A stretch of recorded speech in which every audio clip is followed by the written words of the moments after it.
Хөгжмийн хэмнэлд хөл нийлүүлэн хөөр баяр болон бүжих энэ хүмүүс бол залуу насныхаа хөдөлмөр зүтгэлийг улс орныхоо хөгжүүлэлд нэмэрлсэн тэтгэврийн ахмадууд.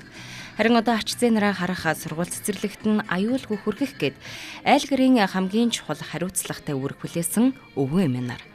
Өөрсөддөө зориулж цаг гаргахгүй бол ихэнхдээ л гэртээс уух энэ хүмүүс бие сэтгэлийнхээ эрүүл мэндэд анхаарч байгаа нь энэ юм а. Тэд хорооны байрандаа цуглаж, бүжиг, йогоор хичээллэж, өглөөний дасгал хийж, ширээний теннис, шатар даам тоглоцгоодог. Энэ хүмүүс бол Баянгол дүүргийн 8 дугаар хорооны ахмадын зөвлөлийн гишүүд. Ахмадууд бүр нарийн хуваар гаргажээ. 7 хоногийн тэгш өдрүүдэд йогтой байдаг бол сондгоо өдрүүдэд цэнгэнт бүжгийн сургалтанд хамрагддаг байна.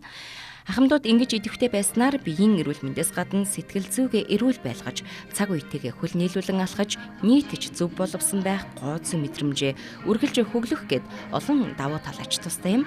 Энд дэрснээр нуугдмал авьяасаа нээж хороогоо төлөөлсөн олон ч тэмцээн уралдаанд амжилт гаргацгаасан ахмадууд олон байна.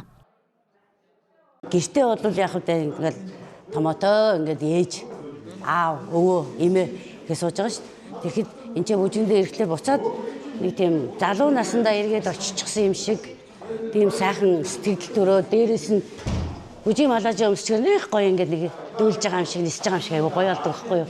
Тэрэндээ их дуртай. Ер нь баг бүгдээрээ л бүжгийн малааж даашин за ингээд чи энийг авах уу энэ чамд гоё зөгт юм байна. Чи энэгээр ингээд гоё уцлаад ингээд тэмцээн уралдаанд орох аягүй дуртай.